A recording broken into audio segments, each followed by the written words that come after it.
Hello and welcome back to the channel. Today we're going to look at an Akira Toriyama Dragon Quest 30th Anniversary art book. Let's jump into it. Let's go. Akira Toriyama Dragon Quest Illustrations. This is for the 30th anniversary of Dragon Quest. And yeah, it's a really sweet collection. We're just going to jump into it today, have a really good look at it.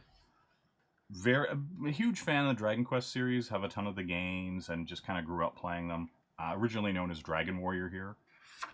We got a fold-out poster here. We're going to kind of whip that over. We're going to slide it out there for you, kind of give you just a gander. Just a nice gander at what we got here. And it has Dragon Quest 4, 5, 6, 7, 8, 3. Has basically all the heroes, right? They list all the heroes from each game. And then it has this really cool chronology of the series, and right up till like the 30 years. So we get to 2016 and that was the 30th anniversary, and it just has all the games here, the complete list of them. And yeah, it's really cool. It's really cool. So yeah, we're gonna pop right back in here, and yeah, we're just gonna show it off. It's got some cool messages from Akira Toriyama. Rest in peace, he passed this year. Very unfortunate, but it's kind of one of the reasons why I wanted to show this off as well. I had planned on it, and then he had passed, and I was like, yeah, I still really want to show this off, and people will be showing Dragon Ball stuff and whatever. And I was, my heart's really in the Dragon Quest stuff, even though I do enjoy Dragon Ball as well. So yeah, we're just gonna kind of show this off, and you can see the other side of what he was putting out there. And yeah, just like, and you can really see an evolution in a lot of the artwork as well. Where he was going from traditional and just into digital coloring, and what's really cool about this book is like all the original character designs for like all the characters in all the games, right? And you can just kind of see how, as we go through this, the change and the upgrade in detail from the original Nintendo to Super Nintendo, straight on up PS1, the whole thing. And so yeah, we get some really great shots. Just like, wow. Like, you just see how evil everybody is. Like, look at this dude. So cool. And you can see, like, the back and forth. Like, you can see easily the design carryover from Dragon Ball to Dragon Quest in the way he does things. Yeah, just really excellent. I love the translation to sprite. Unused pixel design, 1987. Super funny. He looks like a bear there with a shield, not the little guy with the goggles. It's kind of funny. But yeah, this stuff's so great. Like, I just love seeing like the design process, and just seeing like the character sketches and how they ended up like translating from these beautiful sketches into like a Nintendo game or a Super Nintendo game.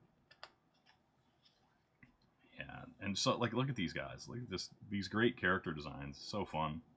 The mimic, the chest that swallows you whole. You know how it is.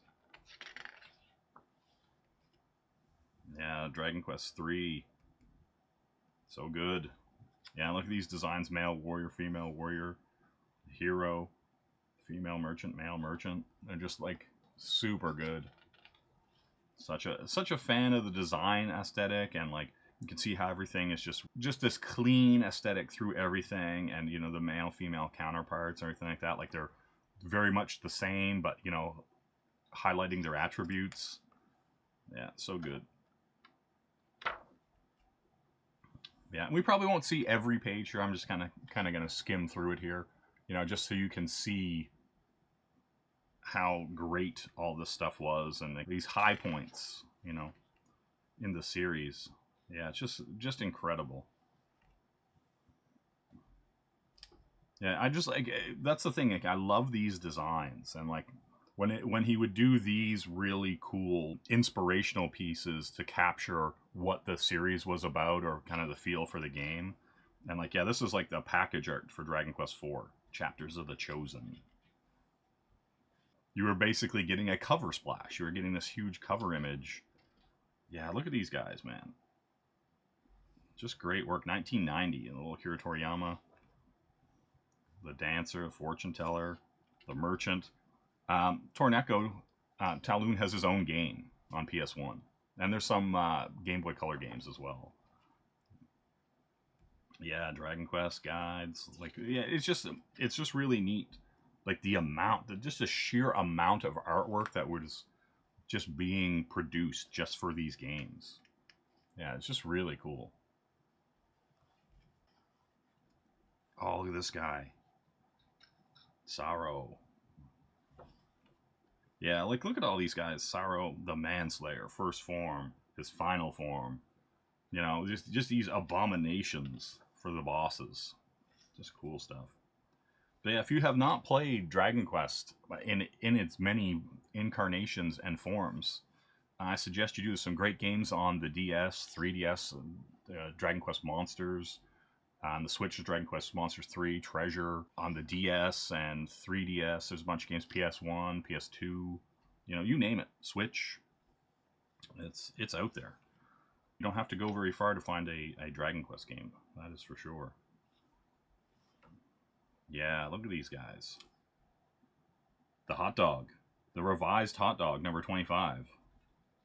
Remember it. The walking stick. Yeah, it's pretty cool. Kind of slip through here. But yeah, look at these guys. They're so awesome. Just all kinds of great designs. We're going to glaze over for them. King Cure Slime, though, we can't never forget. So good. Yeah, look at these little guys. Little peddler. The bullfinch. Little chicken wings on them. That's funny. But yeah, a lot of that's also the other thing too, is a lot of these guys had these kind of like punny names and stuff like that. Mucifer, at right there.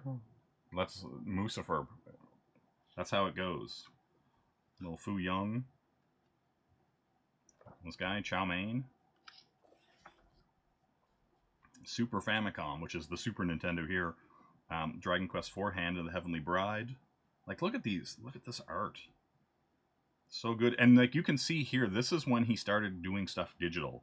Like you can actually see the brush, the Photoshop brushes in these lines and highlights.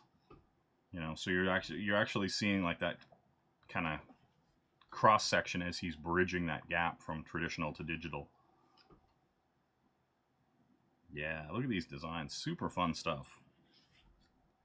And what's interesting is, like, you know, you look at a lot of these guys and like, you know, that's not, these aren't very Dragon Ball-esque characters, right? Like some of them look like they're very Dragon Ball, but other characters, like when he draws children and stuff, they just don't seem to share that same design aesthetic.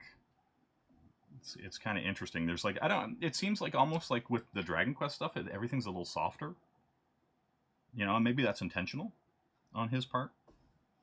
Right, because when you think of a lot of the guys in Dragon Ball, Dragon Ball Z, Dragon Ball GT, Super, all that stuff, everybody's really like sharp, angular, kind of like this guy. Like all the body detail, the musculature is very hard, angular shapes, not a lot of soft, round lines. And so, seeing that kind of transition with those characters is pretty interesting. Look at this guy, Bjorn.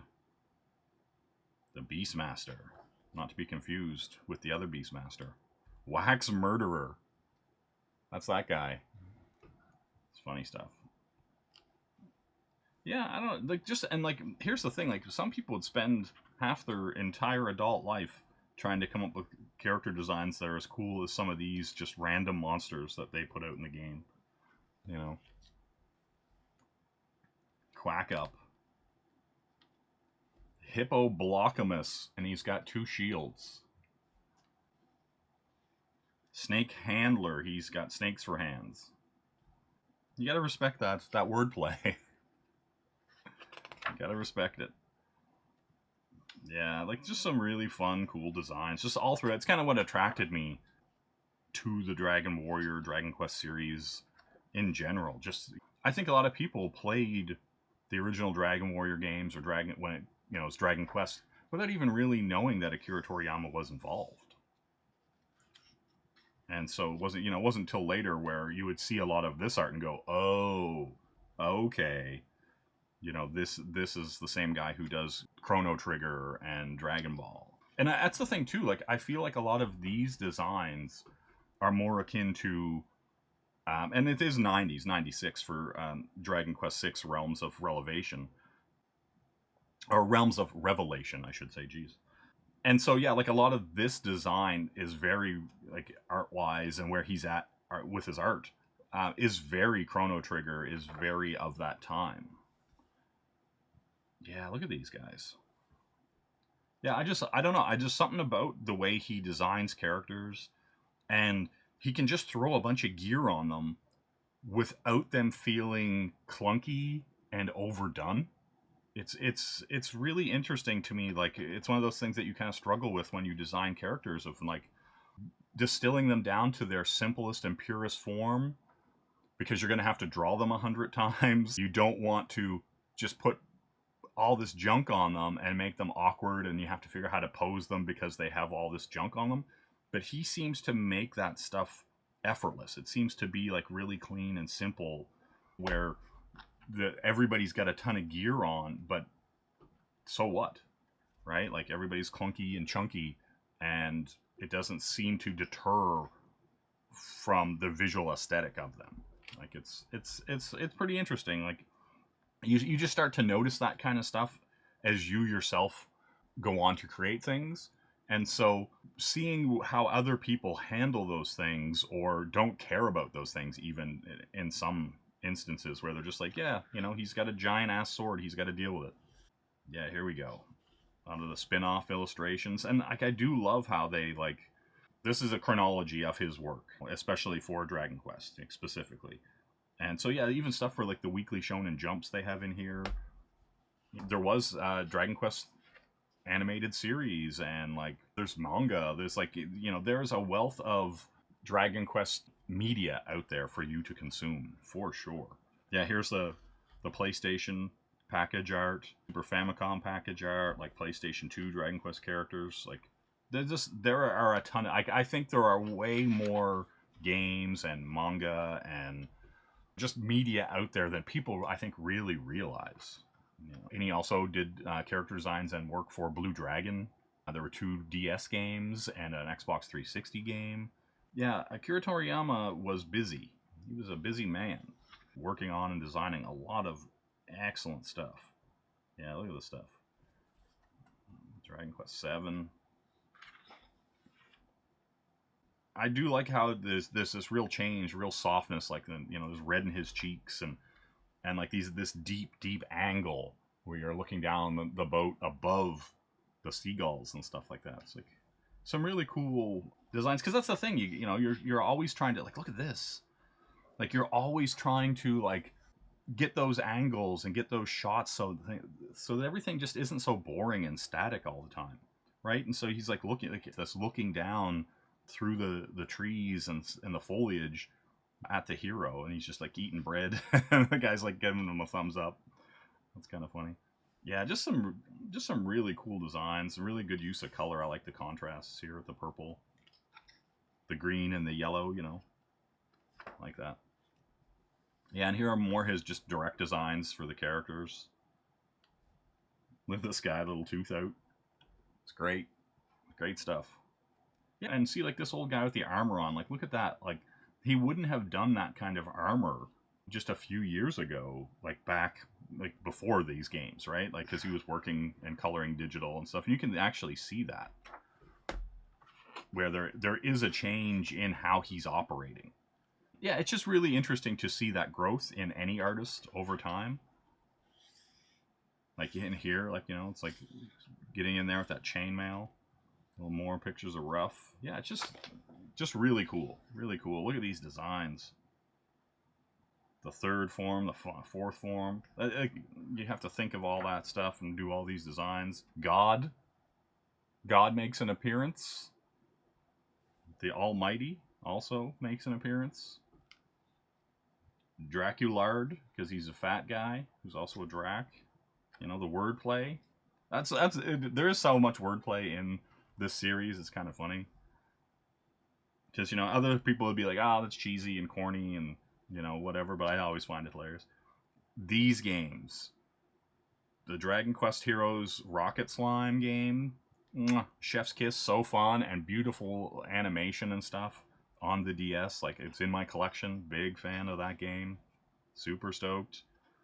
Just to even see art and stuff from it. It's just, yeah. Dragon Quest VIII and the PlayStation 2, 3DS. Like, and that's the other cool thing. They list all the systems that it was on, right?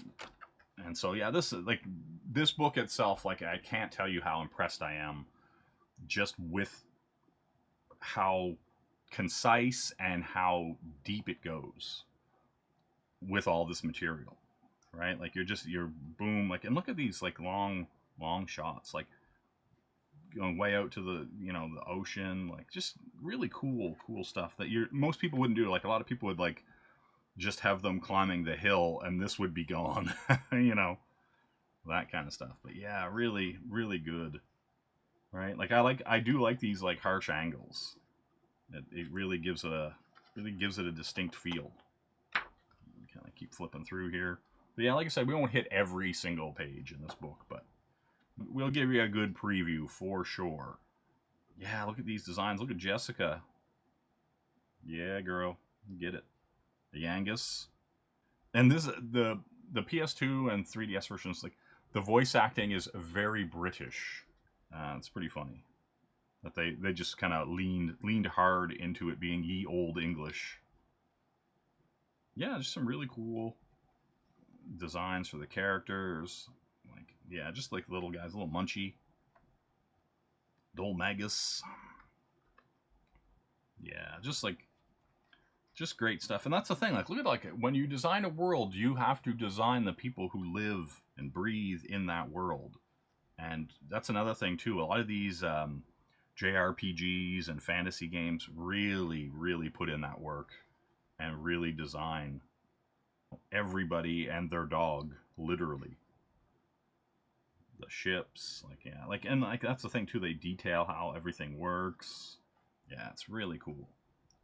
Really cool. Look at this guy. It's the internet personified. Just one image to display the internet. Yeah, see, and like, we're getting into this Lord of the Dragons. Oh, let's get back here. Look at this chicken. This is the cocketeer, you know what I'm saying? The 3 cocketeers. We're getting some of the Dragon Quest Monsters games. These were also excellent. It's kind of like, I guess the best way to describe it is kind of like a Pokemon game where you're going up and building parties with the monsters. You're like almost like a trainer. Quest Monsters 2 Professional. Yeah, just some great stuff here. Look at this massive amount of art. We're like 180 pages in. Mysterious Girl, the hero. Yeah, all kinds of great stuff here. Yes, we're getting into the Wii Dragon Quest game, which is a first-person kind of swing the Wiimote as a sword. Really interesting game, though. I'll give it that. DS, Dragon Quest IX, Sentinels of the Starry Skies. Love this game back when it came out. Played the hell out of it. So good. So good. But yeah, look at all this art. Yeah, just like, okay, when we're starting to get in some of these guys, he's very Dragon Ball. Like, he looks like he would be a dude in Dragon Ball. And that's kind of the funny thing. Some of this stuff kind of reverts, but like, even these guys, like, look at their eyes and look at the style of them. Like, they don't look anything like Dragon Ball characters at all. Like, that's the interesting thing about, like, the kind of style design change, right? Like, all these characters, even the kids and the faces and stuff, are smooth or rounder. There's a different aesthetic, a different complete, like, change in the feel of his art. Right? Like, you could probably show this to people and they wouldn't know it's Toriyama's. And I dig that. Like, you have to, like, your art can change, the style can change to fit the project. Like, you shouldn't lock yourself into what you're known for just because that's what you're known for. And I think, like, in a lot of ways, a lot of artists are really afraid to change that, to step out of their comfort zone and do something different. And yeah, that's kind of the thing. You have to experiment. You have to try new things. You have to do something that people may or may not recognize as you, for better or for worse. Yeah, look at Rec. Let's go. Dragon Quest X. Now this game never came out over here. It was only in Japan on like the Wii, Wii U, PC, and it was like an online MMO. And they just never brought it out over. They never translated or did anything with it, which is a real shame because a lot of the designs and a lot of the story and stuff like that were really cool. And so, you know, if you wanted to play it, you could import a copy, make a Japanese account, go through all that. You could play it. There were ways around it. Look at these Ugas. Uga females. The Udi females. The Udi males. Like, there was just some really cool designs, and like they had all these playable races and stuff like that. It's pretty cool. Yeah. Just some really strong designs, really strong, like, and just like you can see the change in the simplification of like color palettes and stuff as well. Like there's very light highlights. Like everything is very subtle, right? And then there's clearly like this kind of what's supposed to kind of be like a scaly kind of texture on the beast. But yeah, it is really interesting to see the kind of transition and change for the Dragon Quest art style that he implemented as the series evolved. And obviously as his art evolved and his style evolved. Like, look at that. Like, just such like a monochrome kind of color palette to make these guys stand out. Like, that's the really cool part about it. They pop because the background is so flat. And intentionally so. Got a lot of the spin-off stuff. Now, this is where you're going to, like, Dragon Quest Heroes, Dragon Quest Builders. The Dragon Quest Heroes games were kind of like Dynasty Warriors, kind of 3D beat-em-ups, kind of like, Streets of Rage, Final Fight, but as you ran around in like a Dynasty Warriors kind of feel. And then the Dragon Quest Builders was essentially just Minecraft with Dragon Quest music and flavoring and story. Like, it was really story-driven, but like you were essentially just building things in Minecraft. But it was still really cool, really interesting games. Yeah, King Doric. Look at these designs, man. Look at this guy. A little thin mustache on him. He knows what's up. Yeah. Yeah, just great designs. Look at these little Red Sonja-esque action there. She got that giant-ass axe. Yeah, just some really fun, cool designs. And there's the Dragon Quest Builders. And see, like, I do find it interesting, like, how here's this really flat background image, and they put him throwing the block with the slime popping out forward, but the background image is really flat. Yeah, it's an interesting way to do it, and it's like a really clean technique that makes the foreground character pop. There's the hero, the heroine, because you could pick male, female character to play the game.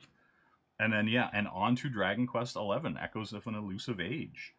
It came out PS4, Switch, Xbox, like PC. But yeah, moving on to that. And then now, actually what's kind of crazy about, like, they're talking about Dragon Quest XI in this. Dragon Quest XII is well into production, and they're trying to actually get it done. But then Toriyama passed, and so that game may be in a bit of flux. Who knows where they were as far as design and character development for that game. So him being the character artist and designer for that game really might have thrown that into a bit of chaos, to be frank.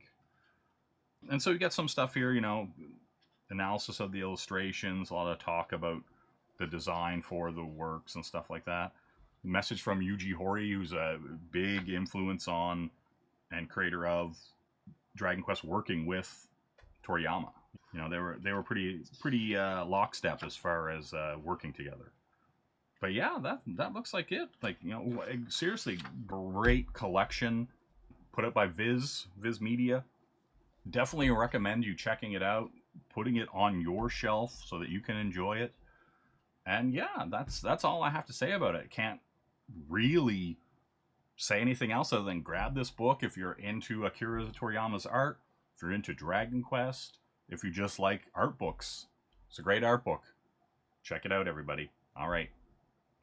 Okay, that's going to do it for me. If you liked everything you've seen here today, like, comment, subscribe, ring that bell for notifications, share it out in social media, let your mom know about it because she loves to know about this stuff. All right, everybody. Bye-bye.